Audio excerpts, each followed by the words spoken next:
Hello friends, today we're going to do the carburetors on the 1972 Honda CL175 Scrambler. We did a previous video where we showed you how to remove them. Today we're going to go through, clean them, and get them prepped for use. Not a lot of tools required for this. You're going to need a nice straight bit screwdriver with a really sharp and square tip, a 10mm ratchet with socket, some welding torch cleaners, and another set, the hand drill style, just in case, because this one has a lot more smaller sizes in there in case the jets are really small. And then a little bit of carb cleaner. We should be good to go. Let's go ahead and get started. And take our screwdriver, stick it in here between the bottom of the carburetor and the wire, and pry it down and off. Once that's down, we'll lift that up and off. Sometimes it sticks. You got to take something and tap on the side of it just to work it free. And you see this has a lot of, not a lot, but a fair amount of debris down inside just sitting there. So we're going to, it's not real hard, but what we're going to do is we're going to fill that cup with carburetor cleaner to help dissolve whatever's down there. So we're just going to spray it in there until we get like a good 1/4 inch or so in there, so it's above the level of the crud and crust. And since we're going to let it soak, we might as well pull the second one off and do the same thing.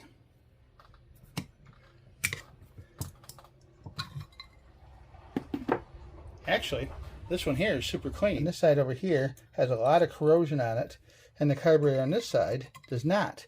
And I think I can tell you why. My guess is someone took this one off because it's the easiest one to get to. This is the one on the left side of the bike where I had to remove the exhaust to get to the cover plate and take that off. So I think that's probably why this one's been done recently and this one hasn't. But we're going to go through them both again just to make sure they're nice and clean and ready to go. No sense putting it all back together if not. We're going to take our straight blade screwdriver, unscrew the main jet. What you're going to look for in this is that the main barrel of this pickup tube is clear all the way through. Hold it up to the light and see.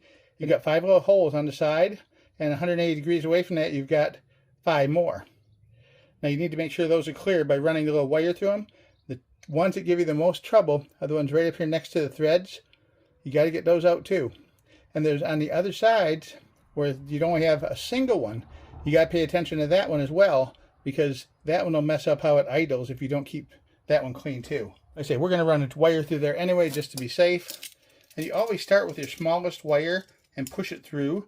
In case there's a little bit of debris in there, you can push the debris out. You don't want to start with a bigger wire and start reaming it out. You never want to ream it out because you want to change the size of the opening. So I always start with my smallest wire that'll fit. I push it through, make sure it goes through easy on all the holes. And you can go all the way through both sides at once like that.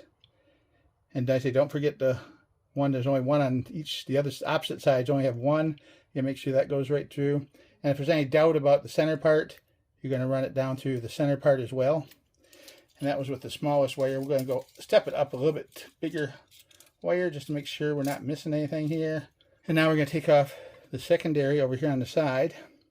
Check that one. This one's another real tiny jet. Look how shiny that is. I wonder if someone actually replaced these, because this looks brand new. And the holes going through it are brand new as well. There's not any evidence that this has ever even been used. Just to be safe, we're going to shoot a little bit of fluid down through each hole. And there's a float level. You can measure how high this float is supposed to come up from the base of the carburetor. Compressed air is your friend. We're going to blow some compressed air through it while it's apart. There's no adjustment screws on this side. There's one on this side, but that's for the idle. And there's another one right up here in front. We're going to take that one out and spray some cleaner through there too. And what I do when I'm taking an unknown screw like that out on something I've never worked on before, I'm going to take and put my driver in. I'm going to actually tighten it and count how many turns it takes to tighten it. Screw mixture, I think this is the mixture screw. It looks pretty darn clean too. A little blast of fluid through the hole. The height of the float should be 20 millimeters or 2 centimeters. And you measure it from this little channel here that the gasket sits down into. So without compressing it, when it just sits down on there, the float should be 20 millimeters from there to here, and it's 20 millimeters. It's set a little low right now. It's not letting enough fuel fill up the bowl from the looks of it, the way I would see it. So we're going to adjust it just a tiny little bit by bending this little tang here up. You got too much fuel into it, it can roll over the overflow tube. If you don't let enough into it, it can run out of fuel. We got it set at about 22. Reinstallation is the opposite of what we did. So we got to carefully take the mixture screw, the air screw, with the spring on it. Make sure the spring's in place. We're going to very gently screw that back into place until it gently bottoms out. And then right there, we're going to open it 2 full turns. Half, 1, half, 2. Now we'll screw in the little jet to its position and snug, and then the main pickup tube jet. You almost that by hand. If you wanted to, you can actually put a wrench on it and tighten it down with a wrench. Usually I just use the screwdriver though. We get the gasket, press it down into the groove on the carburetor like so. You take our bowl, gently set the bowl in place, make sure it's down all the way, and then snap your wire back on top.